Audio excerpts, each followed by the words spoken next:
Pronto. Pronto? Ok, irmãos, irmãs, amigos, amigas, a quem interessar participar desse nosso momento de reflexão bíblica, de crescimento espiritual, sejam muito bem-vindos e agradeço a sua atenção. Peço que de fato todos considerem esse momento um momento de dar atenção. Não tem como a gente não falar do atual momento em que todos estamos vivendo. Inclusive, todos faz todo sentido agora, né? Nem sempre esse termo faz tão sentido quanto faz hoje. Em qualquer lugar do mundo, as pessoas estão apreensivas com respeito ao momento em que a humanidade está vivendo. Então, não tem como a gente fugir dessa situação inédita. Por conta disso também a gente não sabe muito bem como lidar com ela. Hoje, nesse tempo que eu estou utilizando-me agora, primeiro e especialmente para o povo a quem eu tenho tido a oportunidade de servir. Pessoal aqui do Timbó, pessoal de Redenção, do Vila das Flores, esses que a gente tem servido ultimamente, a gente não pode congregar juntinhos como a gente gosta. Então, a esses em especial, meu abraço, meu apreço, meu carinho, e gostaria que soubessem que estamos aqui orando por vocês. Confio que estão orando uns pelos outros e por este mundo. E especialmente a vocês, se porventura qualquer um desses irmãos estiver passando por alguma situação, alguma necessidade, por favor, nos deixe saber, para que nós possamos ver formas. Pronto. Possivelmente vamos encarar alguns problemas com a rede, com o sinal, mas se tudo correr bem, iremos até o final dessa nossa transmissão ao vivo. Por favor, nos informe se o sinal ficar ruim, se a voz falhar, ok? Vou ver aqui com o pessoal da minha casa para desligarem a internet, porque assim fica mais fácil de a gente aqui ter acesso. Viu, amor? Por favor, veja com a Débora também, tá? Vamos deixar só um ligado. E aí vocês podem se cercar aqui mesmo para a gente ter esse tempo juntos. Por favor, meus irmãos, se faltar a voz, se faltar o sinal, por favor, nos avisa e a gente tenta ver o que aconteceu daqui, tá certo? Pois bem, então, como eu estava dizendo, se o pessoal da igreja souber de alguém que a todos, então nós queremos tentar intervir na necessidade de qualquer um. Conhece alguém carente que não tem casa, está passando por qualquer situação, a gente não pode socorrer todos e nem todo o tempo, mas a gente pode primeiro orar e a gente pode sim agir e intervir em algumas situações, tá bom?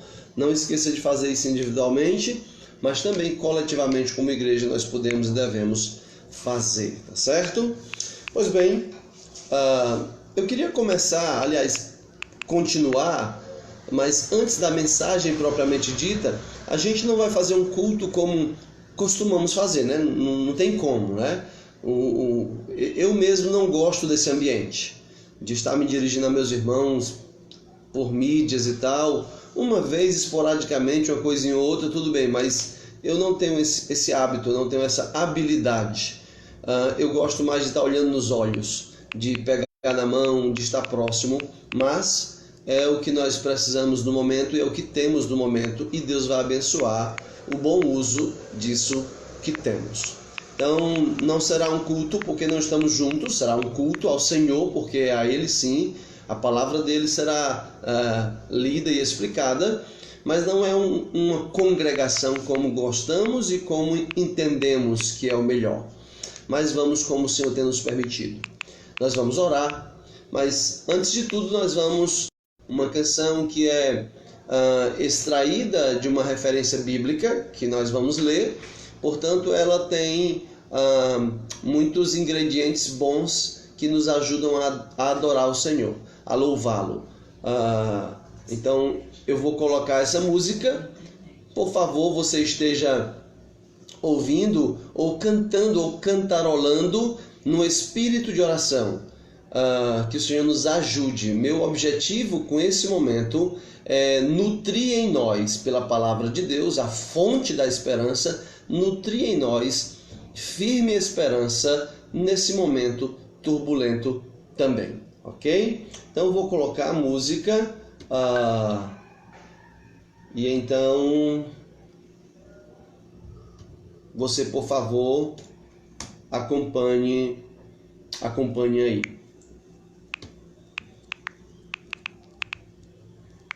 E aí,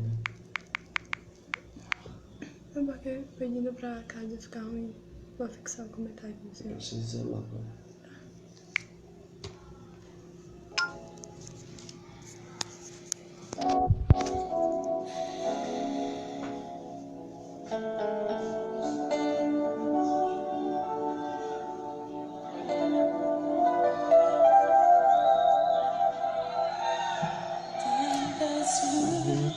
tantas dores num deserto, pareço estar, mas te entrego os meus temores.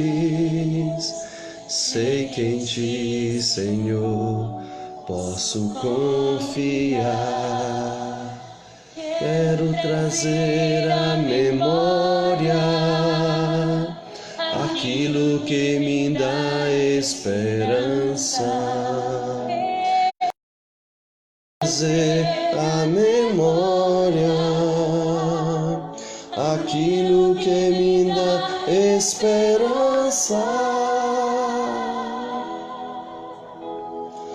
Como é bom poder pertencer ao Deus de amor. Como é bom poder confiar em tua fidelidade. Eu descanso em ti, eu espero em ti, eu te adoro, Deus de amor. Tantas lutas, tantas dores num deserto, pareço estar, mas entrego os meus temores. Sei que em ti, Senhor, posso confiar. Quero trazer à memória aquilo que me dá esperança. Quero trazer à memória aquilo que me dá esperança. Como é bom poder pertencer ao Deus de amor. Como é bom poder confiar em tua fidelidade. Eu descanso em ti, eu espero em ti. Poder pertencer ao Deus de amor. Como é bom poder confiar em tua fidelidade. Eu descanso em ti, eu espero em ti, eu te adoro, Deus de amor. Em ti eu posso me alegrar, com ousadia declarar o Deus a quem eu sirvo nunca falhou. e não falhará, não falhará. Como é bom poder pertencer a um Deus de amor. Como é bom poder confiar em tua fidelidade. Eu descanso em ti, eu espero em ti, eu te adoro, Deus de amor. Eu descanso em ti, eu espero em ti, eu te adoro, Deus de amor. Aquilo que me dá esperança, eu quero trazer à memória. Aquilo que me dá esperança. Amém. Amém. Que o Senhor nos ajude a ter em nossa memória o que nos dá esperança.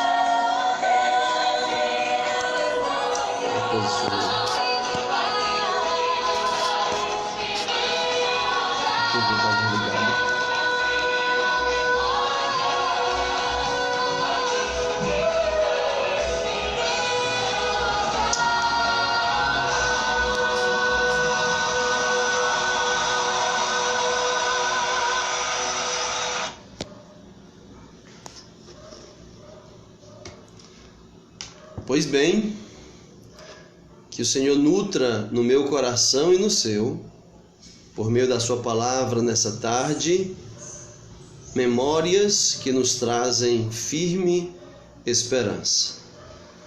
A palavra de Deus nos diz, em Romanos, através do apóstolo Paulo, que a esperança vem das Escrituras, ela não pode falhar.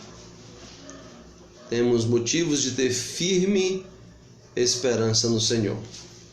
Gostaria de lhe convidar para abrir a sua Bíblia no livro de Lamentações.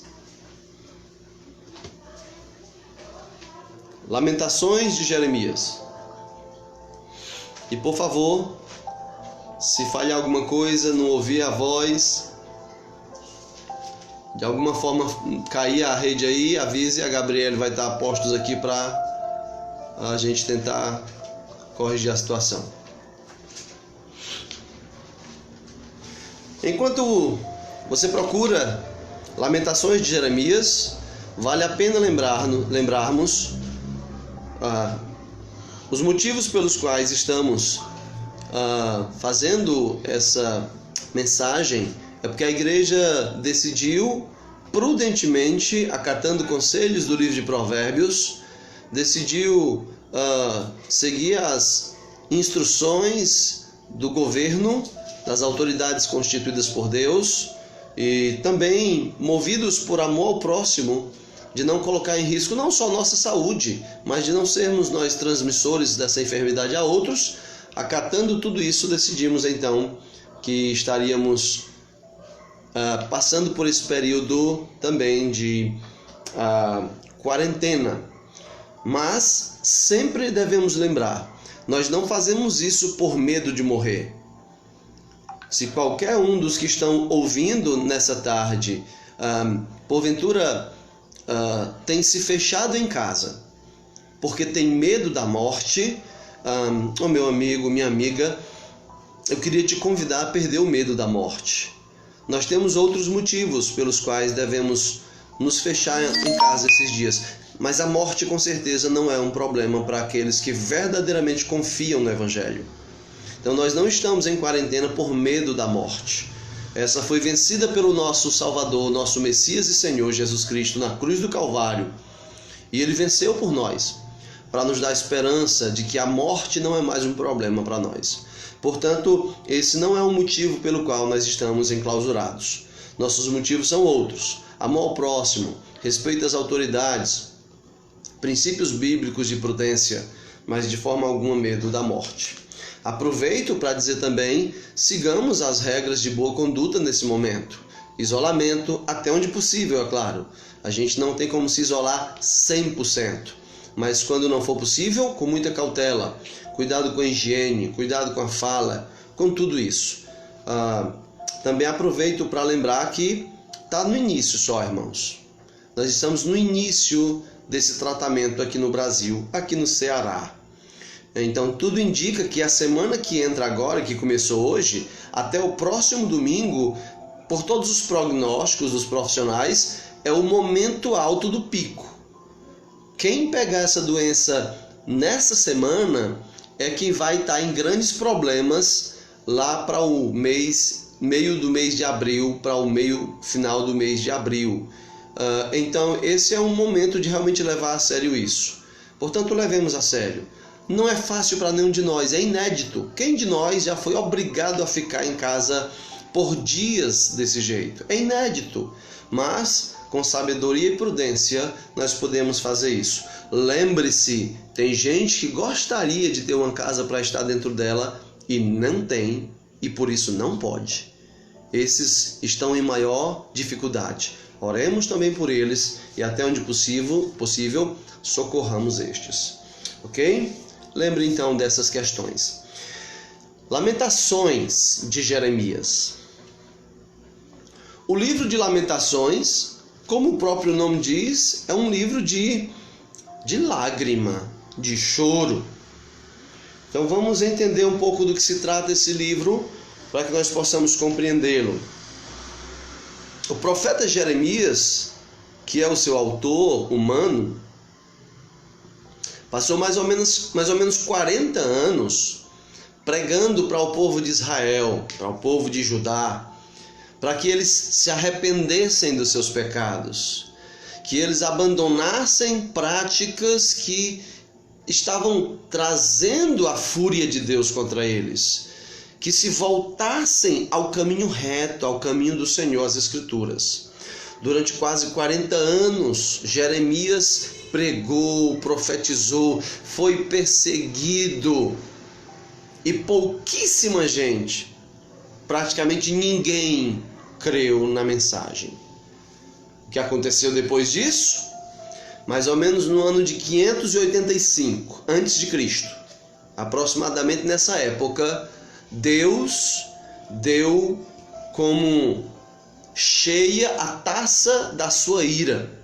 A sua paciência se esgotou com o povo de Israel. E então Deus traz Nabucodonosor insensível.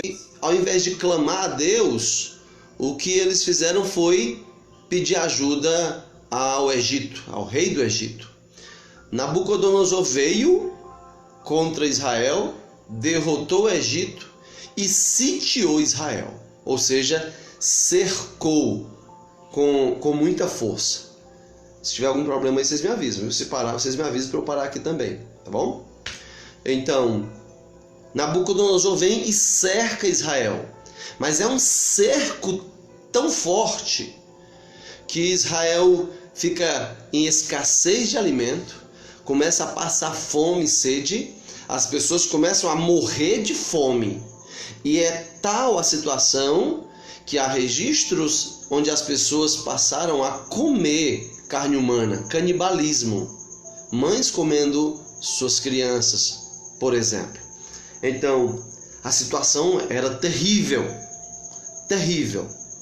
Nós não sabemos o que é isso. Eu não sei se a história moderna tem algo parecido com isso, mas isso aconteceu por volta do ano 585 a.C.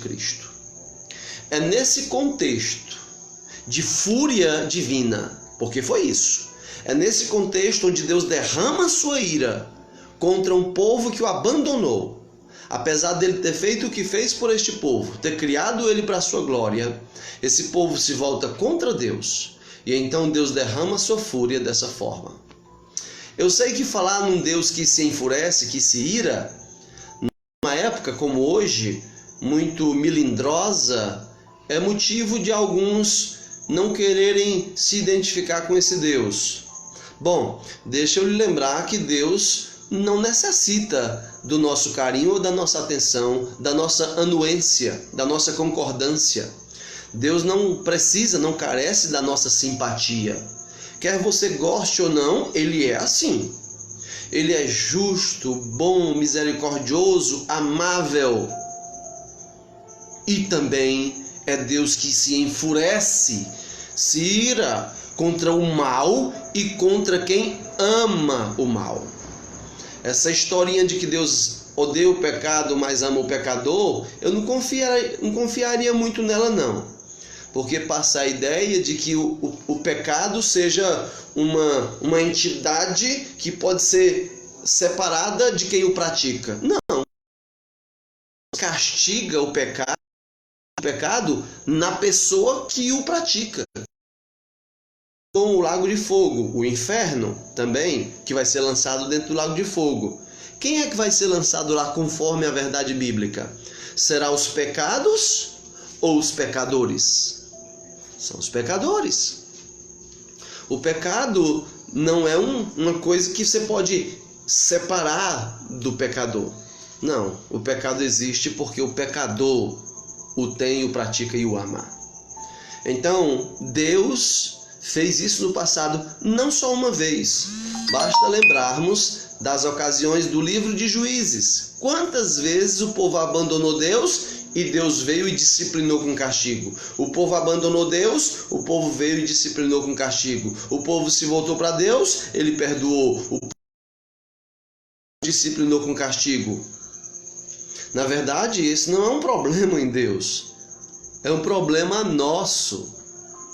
Nós não paramos para pensar que esse mundo aqui é de Deus. Nós somos dele. E assim como um objeto que você tem em casa e você só o tem porque te serve, porque é útil para você, Deus também nos tem como seres criados para a sua glória. Se não vivemos para a sua glória, que interesse terá Deus em nos manter? Ele não é nosso servo, como a teologia da prosperidade, a teologia coaching tem tentado colocar na cabeça de muitos. Nós somos seus servos. Preste atenção nas coisas. Sim, Deus julgou Israel. O livro de Lamentações é o profeta chorando, angustiado, lamentando tudo isso. Lamentando sim a dor, o peso da mão de Deus, mas lamentando o afastamento do povo, lamentando que o povo não ouviu os apelos da graça e da bondade do Senhor. É um texto duro. Vamos a ele então. Lamentações de Jeremias, capítulo 3. Preste bem atenção.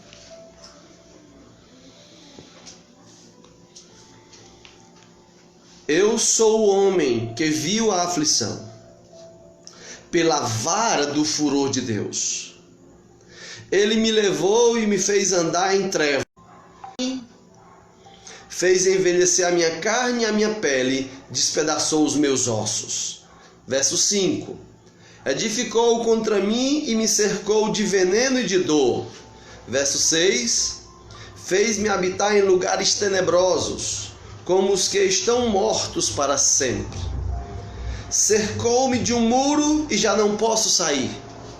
Agravou-se-me com grilhões de bronze. Ainda quando clamo e grito, ele não admite a minha oração. Fechou os meus caminhos com pedras lavradas, fez tortuosas as minhas veredas. Fez-me como urso à espreita, um leão de emboscada. Desviou os meus caminhos e me fez em pedaços. Deixou-me assolado. Entesou seu arco e me pôs como alvo da flecha. Fez que me entrassem no coração as flechas da sua aljava.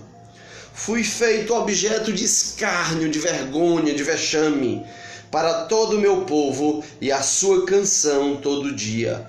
Fartou-me de amarguras, saciou-me de amargor, de absinto. Fez-me quebrar com pedrinhas de areia os meus dentes. Cobriu-me de cinza, afastou a paz de minha alma, esqueci-me do bem.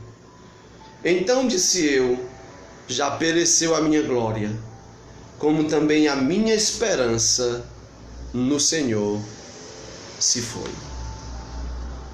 Esse é um lamento do profeta Jeremias. É difícil até explicar cada termo pesado. O que é fácil de perceber é que o profeta se vê em grande angústia. Ele se sente angustiado na alma, no corpo, quebrado, fome, sede, enfermidades. Eles estão passando por tudo isso. Mas o pior, com certeza, é quando ele diz no versículo 17: afastou a paz da minha alma, esqueci-me do bem. Então disse eu, já pereceu a minha glória, como também a minha esperança no Senhor se foi. Esse é o mais duro.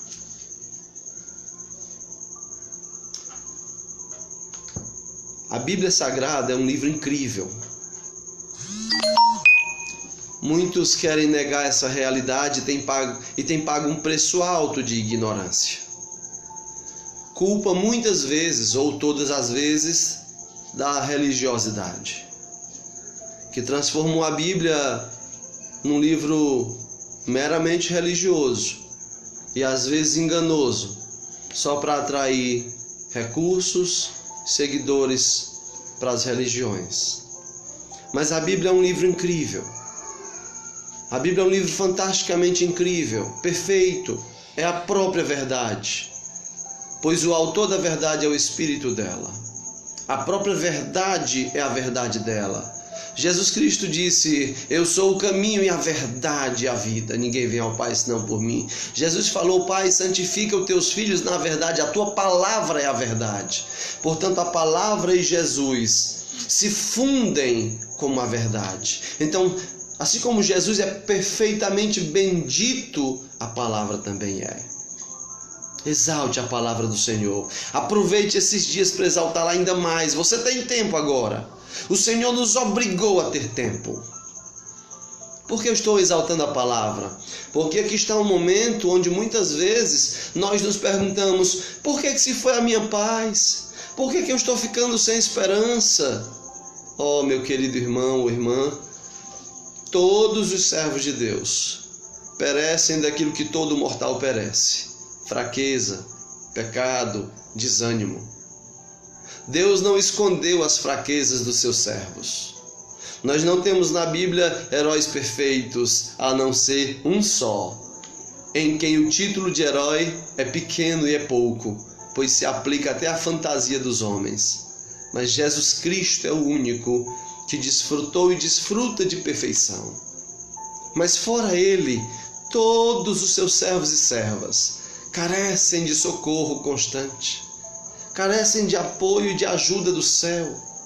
Aqui está um grande homem de Deus, Jeremias. Ah, meus irmãos, conheça a vida desse homem.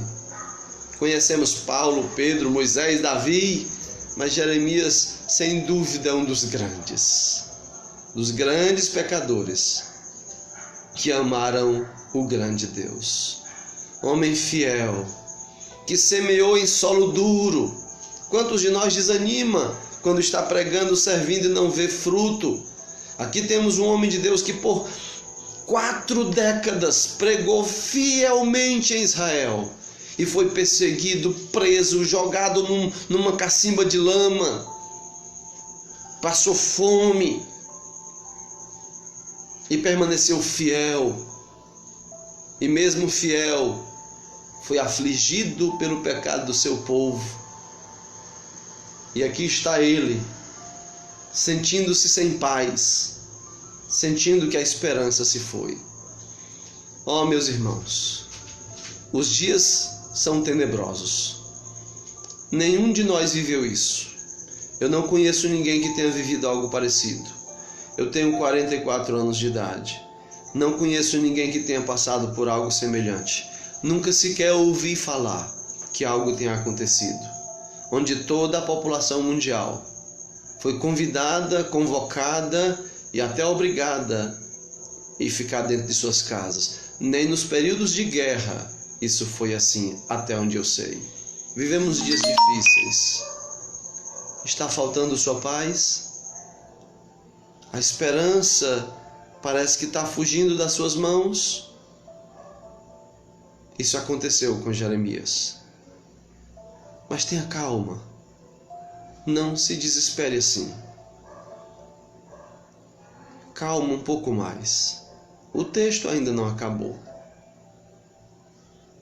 Guarde um pouco de tempo e espaço no seu coração para o que vem a seguir.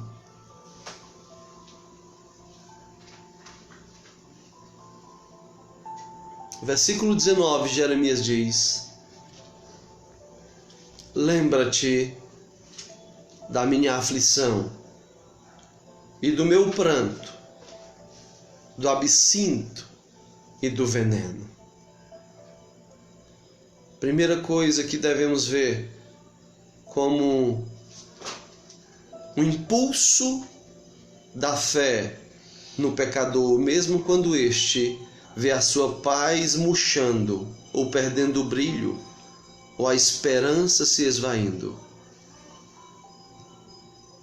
Ele clama ao Senhor. Ele diz: Senhor, lembra-te da minha aflição. Senhor, traga a sua lembrança, a sua memória a minha aflição. Veja o quão amargo, o absinto, o quão venenoso é o que eu estou experimentando. Não é pecado tratar com o Senhor honestamente as nossas dores. Pelo contrário, nós brasileiros temos o péssimo hábito, a mania desagradável ou sei lá o que, de achar que quando tudo está ruim, a gente tem que dizer que está bom, que é para ficar bom.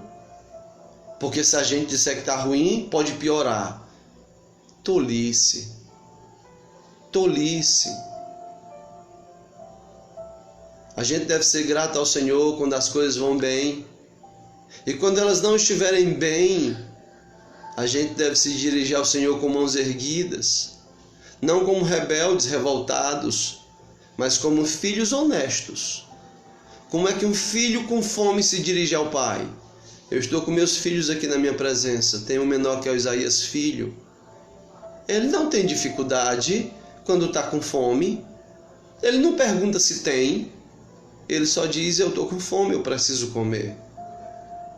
É uma relação parecida com aquela que todos os filhos de Deus têm que ter com Ele. Nós não perguntamos ao Senhor se tem. Nós devemos levantar as mãos e dizer: ó Senhor, olhe para a minha aflição, você pode me socorrer. Olha a situação que eu estou passando.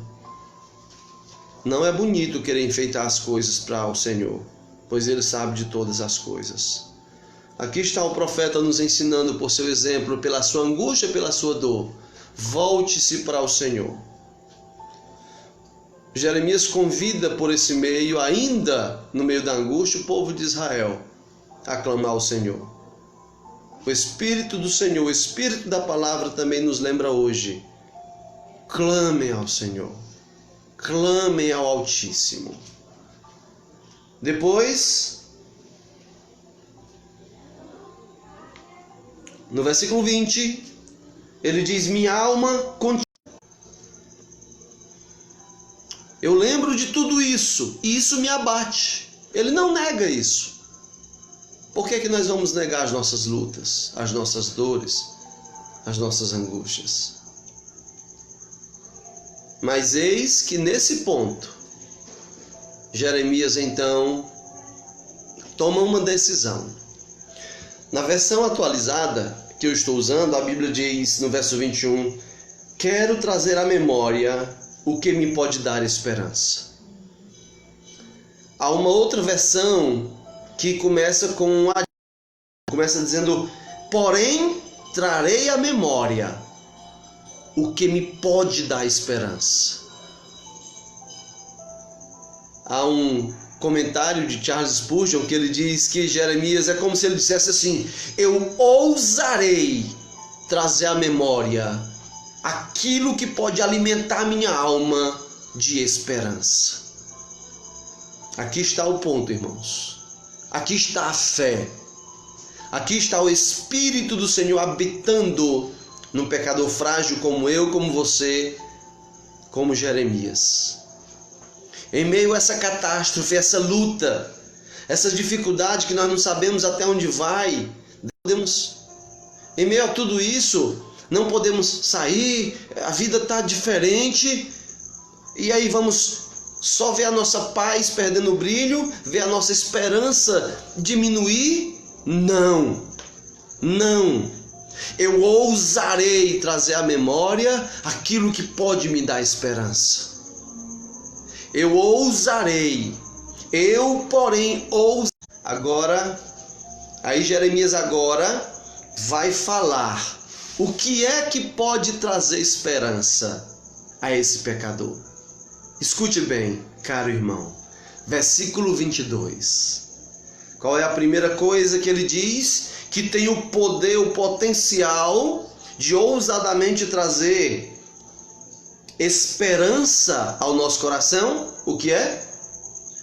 As misericórdias do Senhor. As misericórdias do Senhor. As misericórdias do Senhor. Lembre o que significa misericórdia. Misericórdia significa que nós não recebemos o castigo que nós merecemos. Talvez você diga, mas o povo de Israel recebeu o castigo, mas não foi o castigo da disciplina. E tem o estágio da destruição. Com o seu povo, Deus sempre usa a disciplina para correção. Isso é misericórdia.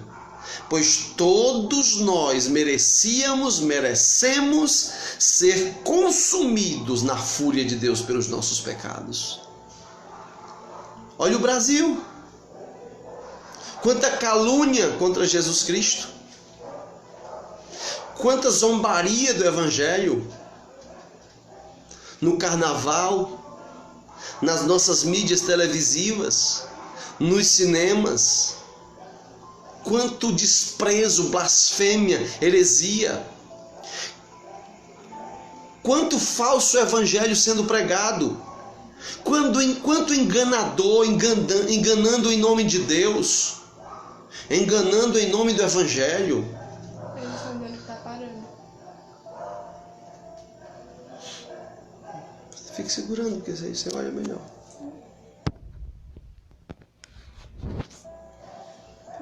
Pode continuar. Quanto enganador usando a Bíblia. Quantos pregadores enganando em nome de Deus. Você acha mesmo que Deus é um tolo, um trouxa, que ia ficar quieto e parado? Eu creio no Deus da Bíblia, que é um Deus soberano. Isso significa que não tem nada que aconteça que não tenha a ver com Ele. Nada. Eu creio, seguramente, como muitos outros já têm postado, se posicionado, creio que é o óbvio para quem crê na Bíblia. Li uma postagem bem interessante hoje à tarde, repostado pelo pastor Joel Johnson, onde diz: o mundo está esquecendo de Deus, não é?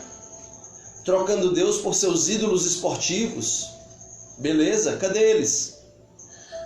Tem alguém assistindo algum jogo de futebol, de basquete ou de algum esporte? Não, os nossos ídolos esportivos foram afetados igual os ídolos do Egito na antiga aliança, no livro de Êxodo. Você tem abandonado Deus em nome dos seus ídolos da música? Até os ídolos gospel? Cadê eles? Estão cantando onde? Estão cantando em nenhum lugar porque não tem mais ninguém para pagar. Você idolatra esse tipo de coisa, lugares? Você idolatra dinheiro? Do que serve? Qual é o grande lucro de ter dinheiro hoje? Você não pode sair para gastar.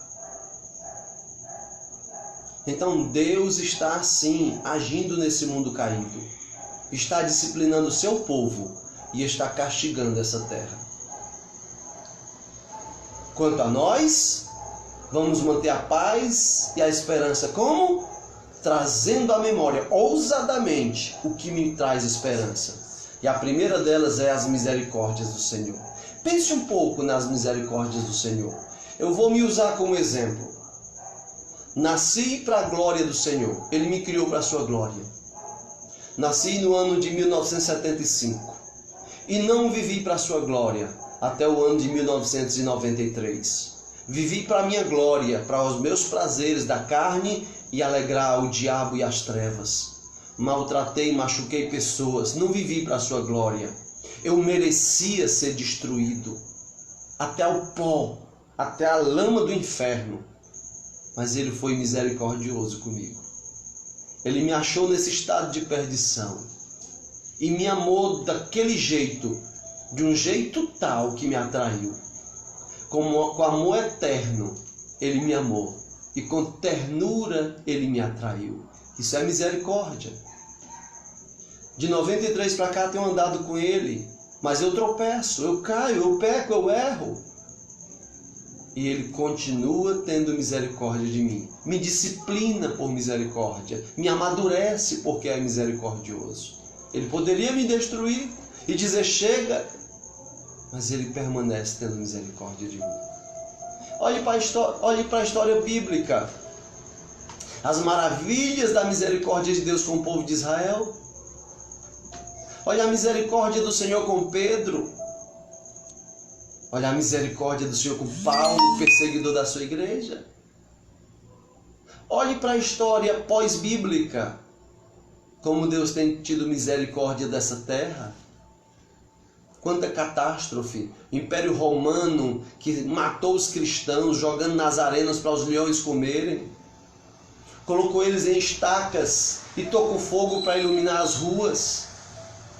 E o Senhor tem tido misericórdia desse mundo. Olha para as guerras, as epidemias, a corrupção, o quanto o nome dele é jogado na lama, os falsos religiosos, o falso cristianismo que fomenta guerras. E ele tem tido misericórdia. Quero trazer à memória o que pode me trazer esperança. Quantas vezes Ele me socorreu e te socorreu. Em coisas que só você sabe, em coisas que só eu sei. Sim, essas coisas me dão esperança. Já passou tanta coisa ruim, essa também vai passar. E se porventura ela não passar, a esperança não morre, pois a esperança não é nessa terra. A esperança das coisas dessa terra são esperanças menores.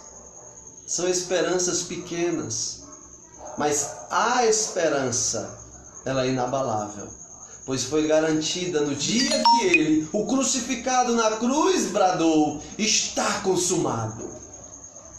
Essa é a esperança. Onde está, ó morte, a tua vitória? Onde está a morte, o teu aguilhão? Quero trazer à memória o que me pode dar esperança. Pense você. Quantas questões você não já viu passar, quantas lutas, quantas dores.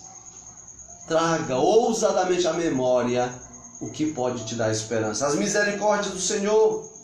Por que é que essas misericórdias trazem esperança? Porque elas são a causa de não sermos consumidos. Não somos destruídos, consumidos, virados pó. Por causa dessas misericórdias. Não é por causa de nós, não é por causa da nossa religião, a fé que professamos, é por causa das suas misericórdias. As suas misericórdias não têm fim. Olha só. Elas não têm fim. Olhe para trás, não tem fim. Olhe para frente, elas nunca terão. Verso 23. Elas renovam-se a cada manhã. Ela tanto é eterna, ela não tem fim, é macro-eterna, como ela é micro, diária. Todas as manhãs se renovam.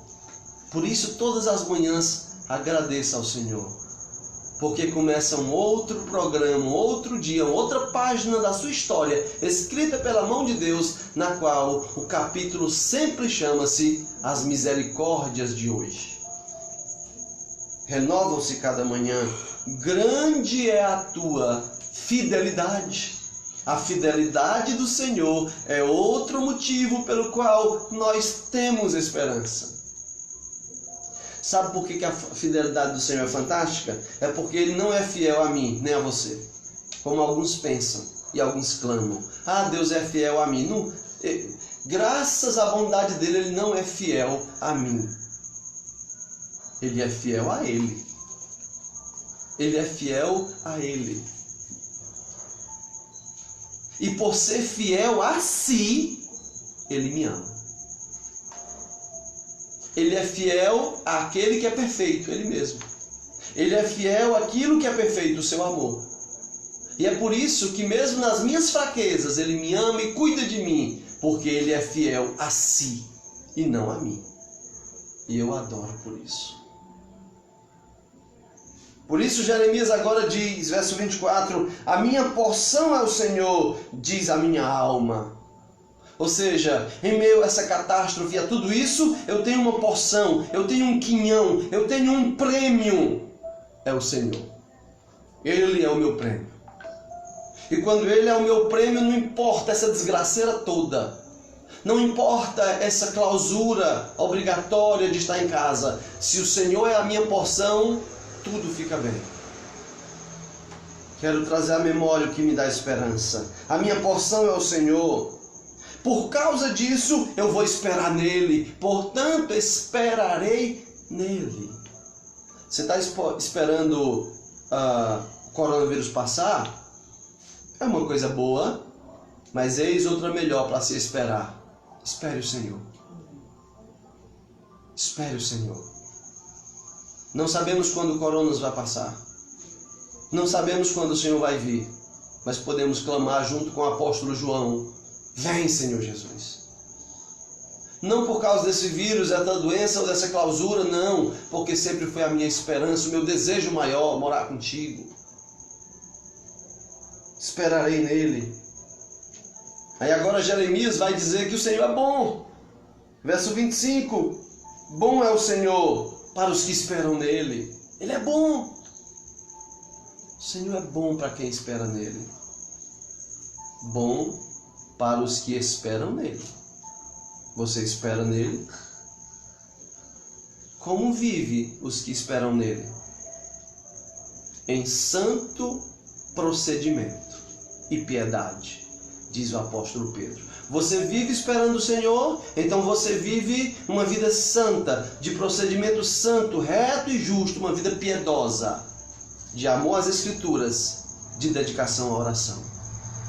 É assim que vivem os que esperam o Senhor.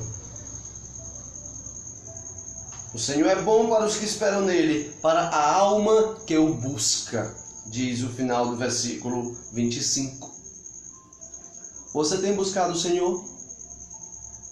Talvez alguém vai pensar, não, mas a Bíblia diz que ninguém busca o Senhor. Ninguém busca Ele quando está morto nos seus pecados, não confunda.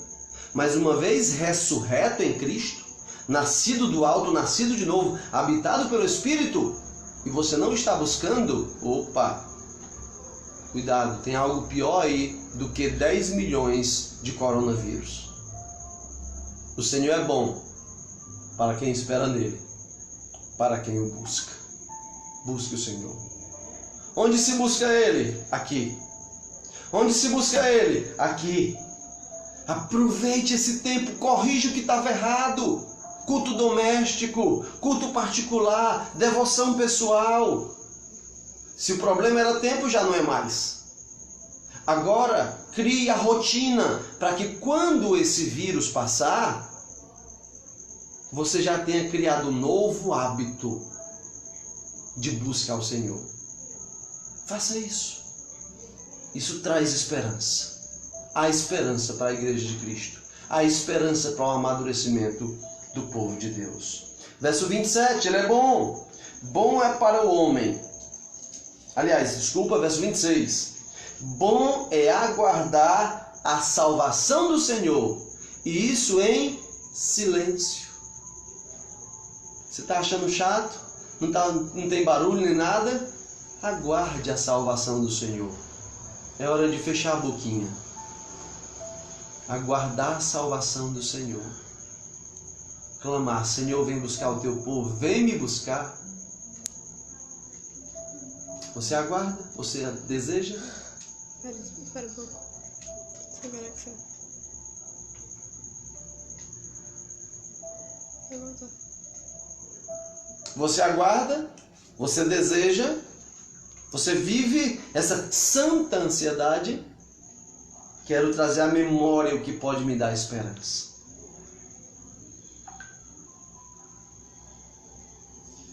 Eu queria saltar um pouco, para não se alongar demais, e a minha conexão também não está tão boa. Eu queria ir lá para o final do meu raciocínio. É onde Jeremias identifica o que é que o povo de Israel tinha que fazer. E é onde ele identifica também o que nós temos que fazer. Capítulo 3, versículo 40. Esquadrinhemos os nossos caminhos, provemo-los e voltemos para o Senhor. Levantemos o coração juntamente com as mãos para Deus nos céus, dizendo: nós prevaricamos e fomos rebeldes, e tu não nos perdoaste. Cobriste-nos de ira e nos perseguiste, e sem piedade nos mataste. De nuvens te encobriste para que não passe a nossa oração.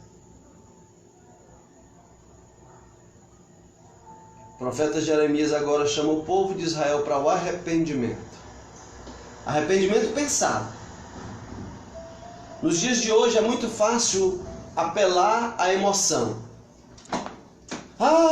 Está se acabando o mundo, Jesus está voltando, se arrependa. Aí um monte de gente sem nenhum raciocínio, movidos por emoção, vão sair levantando as mãos, procurando as igrejas e tudo mais. Mas aí depois o corona passa, a enfermidade não faz mais medo, ninguém morreu, cria-se um remédio, tem a cura, e aí ninguém permanece mais. Por isso o profeta diz, verso 40, esquadrinhemos os nossos caminhos, ou seja, preste atenção, olhe bem no caminho que você está seguindo. Considere. Depois, provemo-los, ou seja, ponha esse caminho que você está andando, que você está vivendo a sua vida, prove ela. Prová-lo como? Conforme os critérios daquele que criou a vida. Prove se você está vivendo conforme a vida que é que você viva. Você vai perceber que não. O que é para fazer então? Volte-se para o Senhor. Volte-se para o Senhor. Levantemos o coração junto com as mãos para Deus nos céus, dizendo: nós prevaricamos, fomos rebeldes e tu não nos perdoaste. Ou seja, a ausência de perdão da sua parte, Deus, não é culpa sua não, é nossa, porque nós prevaricamos, pecamos, fomos rebeldes. Por isso tu não nos perdoaste. Mas agora, Senhor, nós clamamos a Ti. Perdoa-nos. Perdoa-nos. Perdoa a iniquidade do nosso coração. Queridos irmãos, o perdão de Deus traz esperança. Traga à sua memória quantas vezes o Senhor já nos tem perdoado. Quero trazer à memória o que me pode...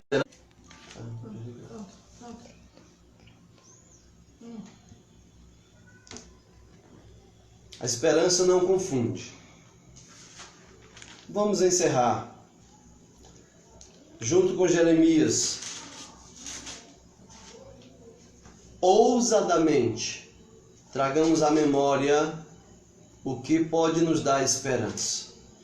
Lembre-se, o que é que pode nos dar esperança? As misericórdias do Senhor. Elas não têm fim, renovam-se cada manhã. Por elas não somos destruídos. A grande fidelidade do Senhor, porque Ele é bom, porque nos arrependendo, voltando para Ele, Ele nos perdoará.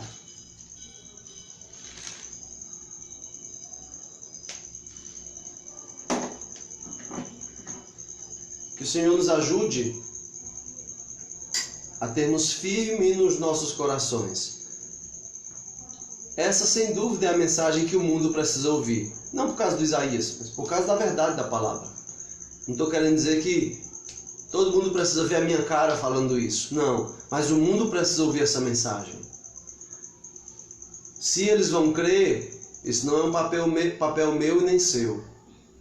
Isso aí é com o Senhor. Mas se o mundo não ouvir, você que está ouvindo, faça bom uso dessa mensagem. Você, crente em Jesus Cristo, ousadamente traga à memória o que pode lhe dar esperança em meio a tudo isso. Fortaleça-se na esperança do Senhor. E você, meu amigo, que ainda não experimentou essa fé bíblica verdadeira, volte-se para o Senhor também. Arrependa-se. Mude. O Senhor pode te ajudar nisso. Clame a Ele. Erga suas mãos e o coração, clamando ao Senhor, admitindo culpa. Fui rebelde contra ti, Senhor, não quero ser mais. Me socorra e me transforme. Ele pode fazer isso. Querida Igreja Bíblica do Timbó, do Vila das Flores, de Redenção, que o Senhor nos proteja. Mantenhamos contato via redes sociais, telefone. E se qualquer um de nós precisar do outro, nós temos o dever de clamar um pelo outro. No nosso meio, nós não podemos deixar com que alguém padeça nesse momento, especialmente. Mas se além disso você souber de outras pessoas que nós pudermos ajudar a levar o pão da vida e o pão físico, nós precisamos fazer. Portanto, que o Senhor Deus, todo gracioso e bondoso, tenha misericórdia de nós nesse momento. Mas nós precisamos fazer força para ousadamente trazer à memória aquilo que nos dá esperança. Jesus Cristo é a nossa esperança. Jesus Cristo é a esperança que não tem fim. É a âncora da alma, a esperança inabalável. Confiemos nele e somente nele e em ninguém mais. Vamos orar. Senhor nosso Deus bendito, em nome de Jesus Cristo te agradecemos, Pai, por tua misericórdia e graça, por esse momento onde nós podemos aproveitar das mídias, da tecnologia, para nos edificarmos um pouco por tua palavra. Senhor, nos fortalece a fé, a esperança, o amor. Nos dá uma mente ousada, treinada para lembrar, trazer à memória aquilo que nos dá esperança. Perdoa-nos, ó Deus, ó Senhor, perdoa-nos. Perdoa o Brasil, perdoa o teu povo. Quantos não se afastaram, ó Deus, querido, da palavra, da oração? Quantos não abandonaram a disputa pela pregação, pela disputa política, por exemplo? Tenha misericórdia de nós e nos perdoa, Senhor. Santifica-nos, disciplina o teu povo. Traga arrependimento a esse país, a esse mundo. Tenha misericórdia, Pai. Tenha dó daqueles que padecem luto na Itália, na China, na Espanha, em todos os lugares. Socorra, Senhor, socorra as suas criaturas teimosas e rebeldes. Quebre os seus corações. Faça com que elas voltem para ti. Peço pela minha família, Deus, minha esposa e meus filhos, pelos meus pais e meus irmãos, pela minha irmã na Itália, com minhas sobrinhas, o seu esposo, seus sogros, seus familiares. Pelos nossos irmãos, pela tua igreja. Abençoa, Deus querido, cada um dos teus servos espalhados por esse mundo. Ousadamente nos dá uma mente que traz à memória o que dá esperança. Em nome de Jesus Cristo oramos. Amém. Que Deus os abençoe. Até a próxima ocasião.